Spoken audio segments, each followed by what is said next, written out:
Allies, everyone's favorite friends to help you in battle and to help you defeat the villain. They're a key part of many of our superheroes in Marvel Champions. So let's discuss the top 10 signature allies and who I think makes this list.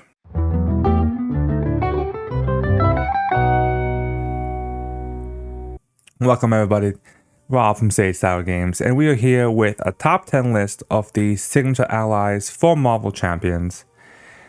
This list will look at all the different allies that come with each superhero pack and pick the top 10 that I think. Now, as of this place, we've had, I want to say, almost 20 heroes, including Rocket and Groot from Galaxy's Most Wanted. So we have quite a selection. So the way I'm going to make this judgment is on a few different classifications. One, just the average value or worth of the ally itself in terms of damage or thwart. The synergy of the ally, how it synergizes with the specific hero that it's part of. And then just kind of whatever its special ability or effect, how good that ability might be. So without further ado, let's head over and check out the list. Number 10 on my list is the Red Dagger from Miss Marvel. Now, the Red Dagger is an interesting ally as he definitely has some interesting abilities. So he's a 3-cost ally with 3 health and 2 and 2 for his stats. So he can at least do 4 damage and then do a block for you. His main ability, which allows him, when he's defeated, you spend 2 resources to kind of deal 2 damage to something, and then he bounces back into your hand. So he's a little bit costly in that, which is kind of a downgrade for him. But Miss Marvel's deck has a lot of cards that kind of help her draw cards or reduce the cost of cards. So, especially with all her alter ego persona cards, it definitely works where she can probably afford to spend those 2 resources, get a quick 2 damage out, pull Red Dagger back, so you can then play him again, in the future. So you have that ally out. So when this came out, it was a pretty interesting ally, and it was one of the few allies we've seen that kind of bounces a bit. Hellcat does something similar for She-Hulk, but this one kind of does a little bit more of a, as they defeat, they kind of go away. Pretty cool ability, and I think just enough to make this list.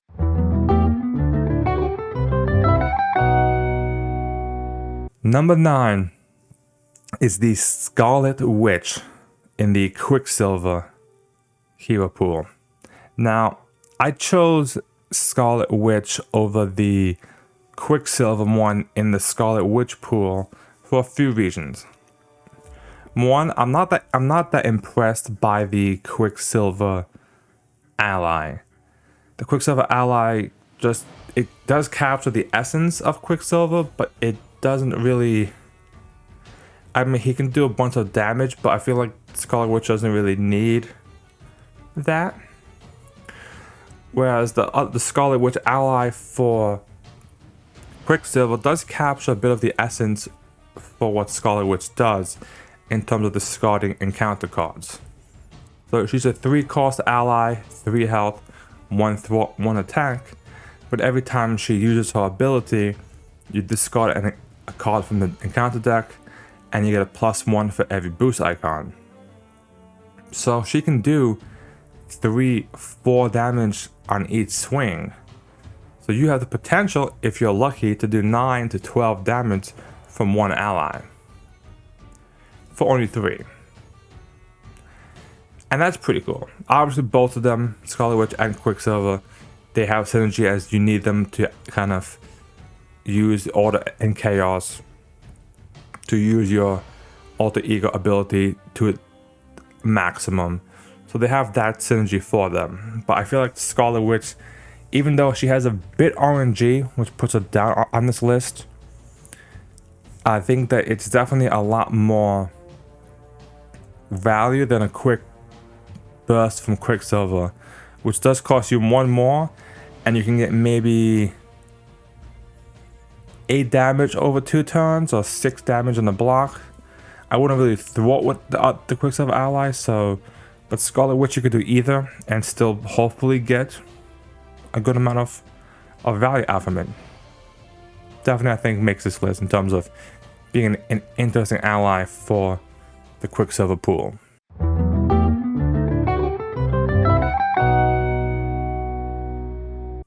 Number 8 is Agent 13, Sharon Carter herself from the Captain America pool. Now, Sharon Carter may be going through some things in the MCU, as you may have seen in the latest Disney Plus show, but Agent 13 is a solid character for just what she can do. She's overly not that impressive at first glance.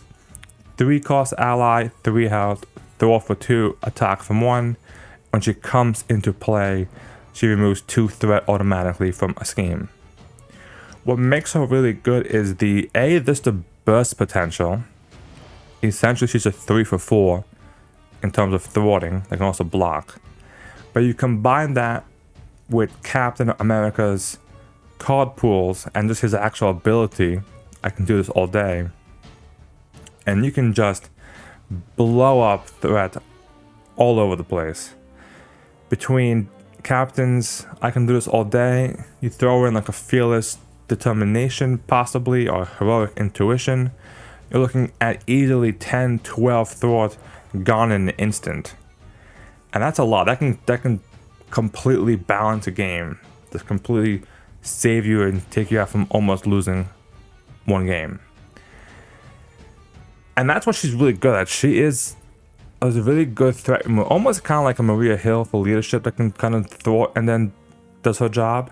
Agent 13's job is to really just, take out some thwart, and then she can block so that you can kind of protect Captain so he doesn't have to exhaust himself to defend. She's, again, doesn't look as flashy on paper, but in practice, she's a solid ally that you should always, if you need threat removal, definitely suggest playing Agent 13 when you can.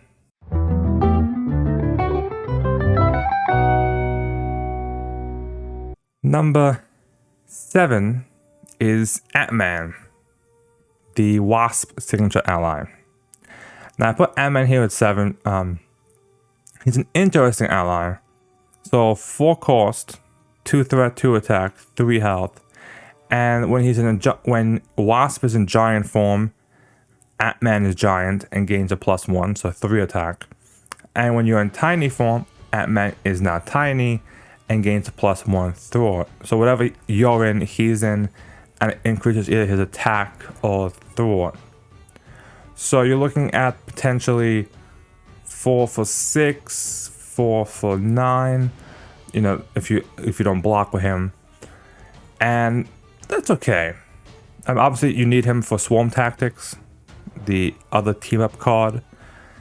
But I feel like while he does provide you good value, and he can do 6 damage, he can block, which is good enough, he's not as fancy as his counterpart, which we may see someplace else on the list.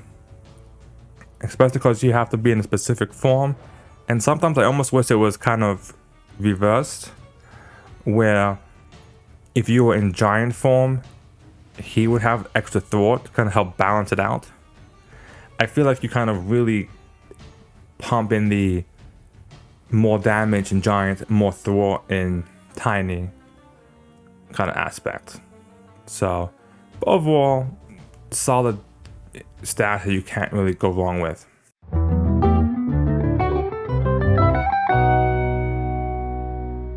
Number 6, as I just mentioned, is Wasp, the Ant-Man ally. Now, Wasp is a 3 cost for 2 threat, 2 attack, and 3 health. So a similar stat line to the Ant-Man ally from 1 less. Doesn't gain the +1 ability and stuff. However, When Wasp enters play, if Ant-Man is giant, you deal 2 damage, and if you're tiny, you remove 2 threat from the scheme. So it's a similar way that kind of really enforces the kind of the same aspects that I was kind of criticizing the Ant-Man ally for, but from 1 less, which definitely helps. And it also helps that it does it as a response, so you, even if it kind of have to be chump blocked an attack, you still get some value from it coming out. And especially because Ant-Man, unlike Wasp, likes to flip around between his different stages, especially if you have like the resize card and stuff. You can probably switch to it one side, play Wasp for whichever one you want, and then switch back to the other side if you need to. So that allows you more flexibility in kind of controlling the thing. And just the 1 resource less, in my opinion, helps out a lot. Makes it a lot easier to play it out. Some of the 4-cost allies, they really need something to make it worth it, especially if they're competing with some of the neutral allies, like a Nick Fury. You know, those kind of allies definitely have a lot of value to them. So if you want to take that 4-cost ally spot, you better make it worth it. Same thing like the Ant-Man one. She helps you with swarm tactics, and that's a good stat value, 4, so access to 3 for 6 basically, plus a block is a pretty good. No, can't go wrong with that. And activate swarm tactics, so overall, solid card.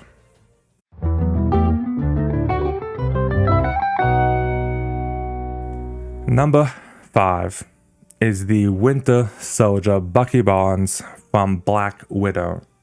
Now, the Winter Soldier gets this high on the list for one main reason, which I'll talk about in a second. First, his stat line. 4 cost for 2 health, 2 threat, and 4 health. That alone is pretty good. Again, the 4 cost makes it a bit tricky. It's 4 for 6, 4 for 8. But what makes it really interesting is his synergy with Black Widow is what gets him high on this list.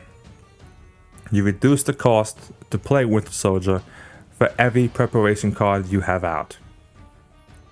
Black Widow wants preparation cards out. It's what her deck is built around. So suddenly that 4-cost ally could become a 1-cost ally, a 0-cost ally. So could you imagine for a 0-cost ally, 2 threat, 2 attack, and 4 health? So 0 for 6 and the block. Even better. Say you're playing Black Widow Leadership, Rapid Response, which is a preparation card, so that reduces the cost. Then when Winter Soldier is defeated, you trigger a Rapid Response to bring him back for another 4-6 damage. That's just a lot of value for someone who really... The fact that Black Widow wants to play preparations means you're probably never playing Winter Soldier 4-4. You're probably playing him for either 0, 1, 2, if you really have to. And that's just...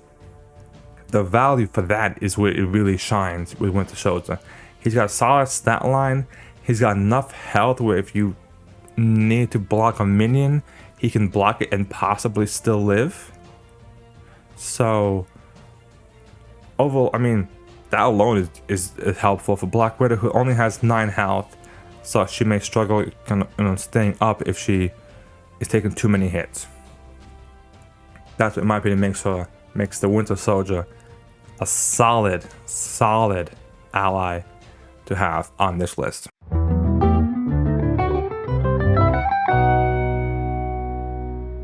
Number 4, we're in the top half of this list, and we're going with Wong from the Doctor Strange pack. Now, Wong is here because of Doctor Strange primarily. Wong on himself isn't impressive. He's a 3-cost ally, 3 health, 1 throw, 2 attack. Nothing about that screams top half of this list. What makes Wong really good is the way that he works with Doctor Strange. You can exhaust him to heal 1 hit point from Strange if you need to. Or, and this is the big thing, discard the top card of the Invocation deck. Now, the Invocation deck is obviously Strange's 5-card deck that has all his powerful spells in it. And sometimes you may get a card on top of the deck that you don't like or you don't need for the situation. Wong lets you get rid of it to go to the card you potentially may want, and that can make or break a game.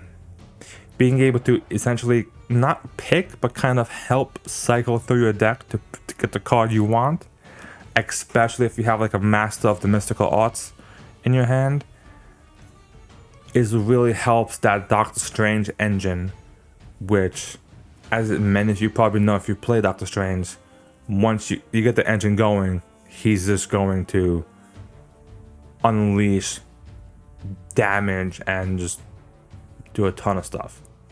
So, because of Wong's synergy with Doctor Strange, that's what makes him up high on this list and really helping to build that Invocation engine deck for him. Definitely think he's a great hero. Great ally for the hero.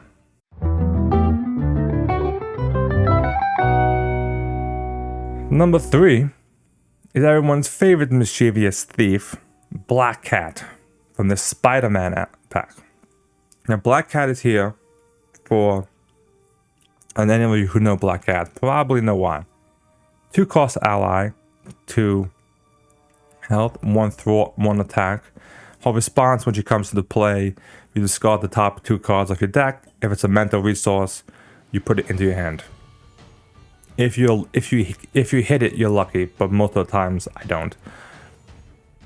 The main thing that makes Black Cat this high on the list is the fact that her attack doesn't have a consequential damage, meaning she can attack and never take damage from it.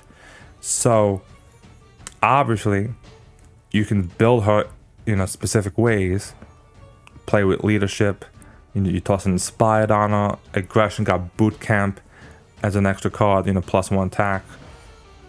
And she can just constantly be either 1 damage or if you buff her 2 damage every turn for free. That will never die, never exhaust itself, basically.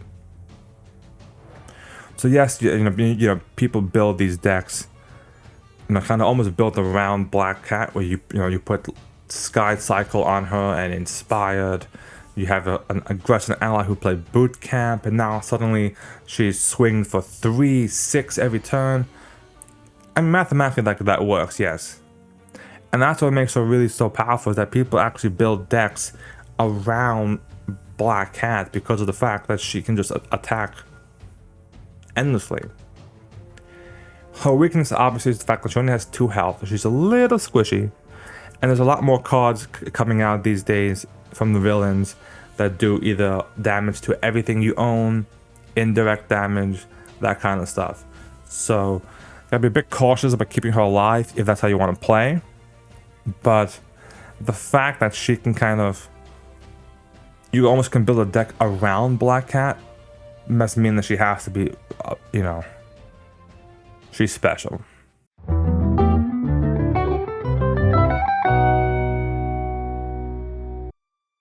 Number 2 on this list, we're going up to the top 2, the last 2 on this list, and that is Captain Marvel, the ally for the Spider-Woman pack. Now, it's interesting because obviously the Captain Marvel hero has the Spider-Woman ally, and so Spider-Woman has the Captain Marvel ally, which is cool how they did that. It's a bit weird because the Spider-Woman ally, I feel like, isn't that great. But the Captain Marvel one is, most people can I think agree, it's amazing.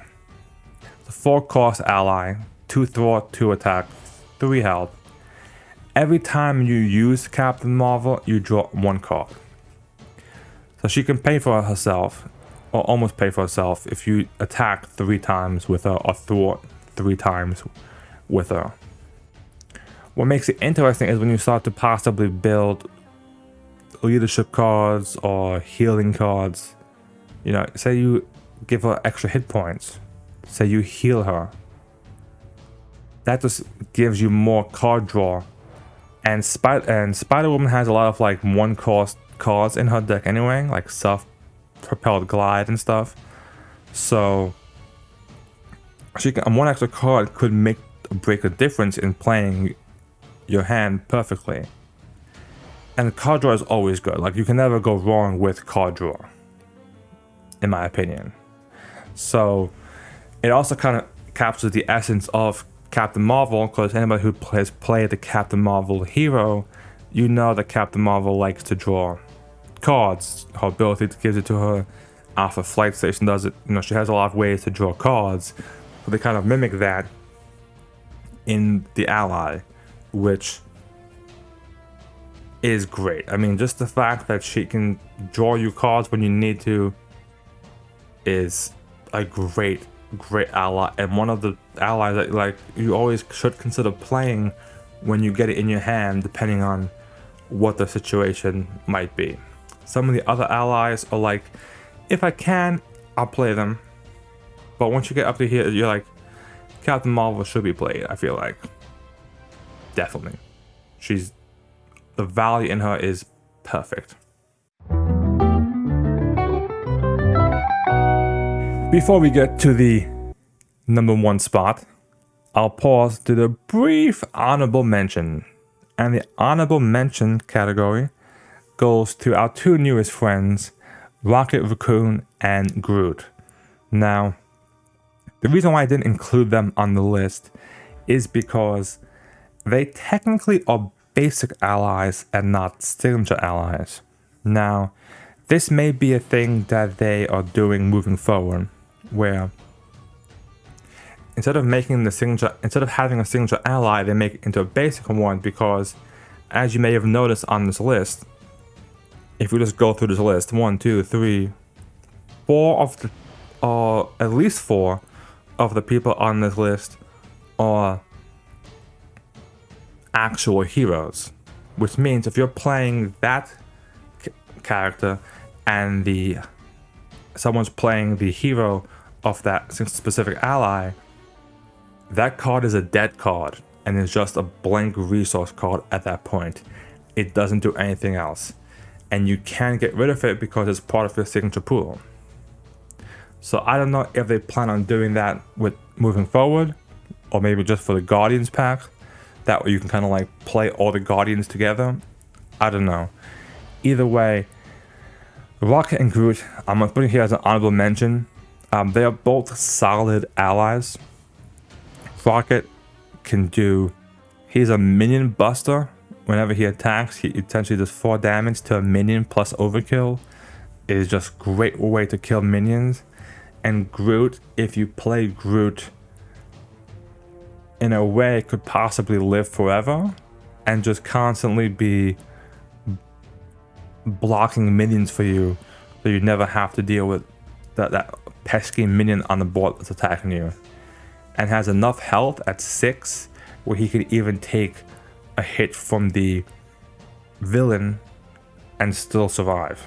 So both of them have great value for any hero that they play with. Obviously they can only be played with each other as of right now because of the Guardian trait, but who knows, maybe there'll be ways to get Guardian in the future.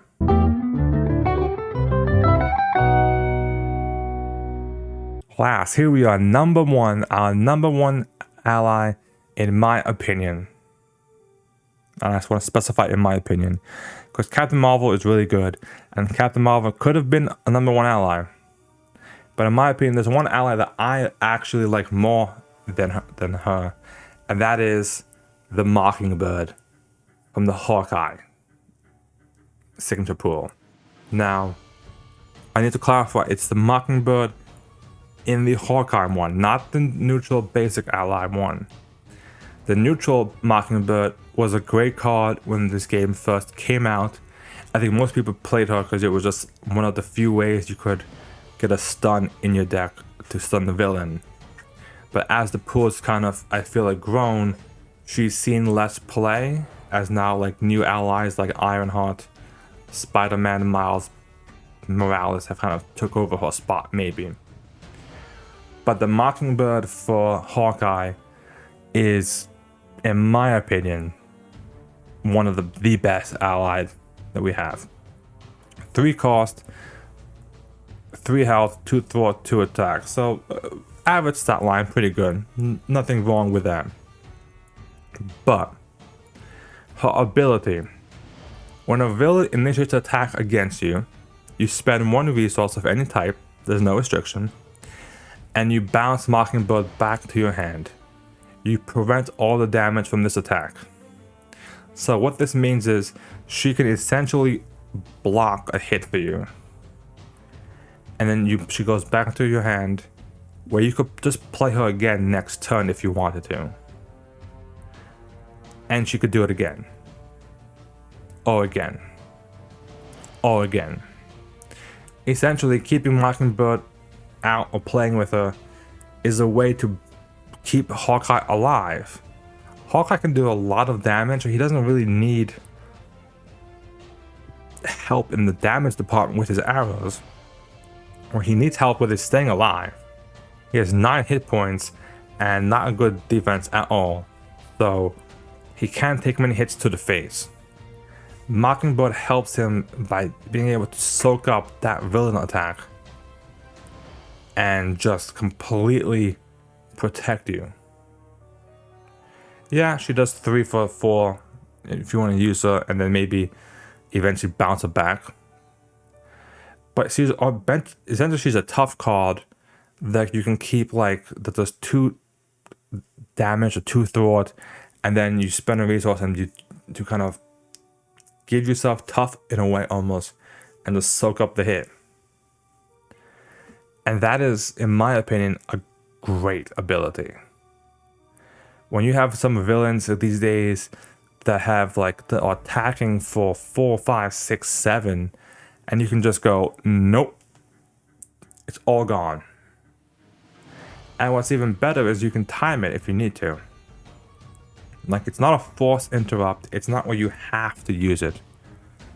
It means, so say, you know, you're playing Rhino or Wrecking Crew, anyone who has like one of those like Stampede Overkill, they do like 7, 10 damage in 1 hit. Nope. Mockingbird says no. So, Mockingbird, in my opinion, that ability alone, especially with the way it works for Hawkeye, like I said, can't take many hits himself. Other heroes may be able to block, they may have other ways to kind of deal with the situation. And yes, Hawkeye does have arrows that can stun or confuse. That's one thing. But being able to actually just nope out of a situation is, in my opinion, great. And I mean, the card art is also amazing as well. Like, it's a cool picture of Mockingbird, but because she has her like 2 steel pipe pole, 2 steel batons. So, in my opinion, Mockingbird is the greatest signature ally that we've had so far. So, on that note, what do you guys think about the list? I'm sure there'll be many comments and trying to figure out which one is better, which one's worse. If did any of y'all that you like not make the list, I know there's a few out there that I didn't add to the list, mostly because I felt like their abilities weren't that great. But we did have a good amount of allies out here, so let me know in the comments down below, and make sure to like this video and subscribe for more Marvel Champions content. Thank you guys for watching.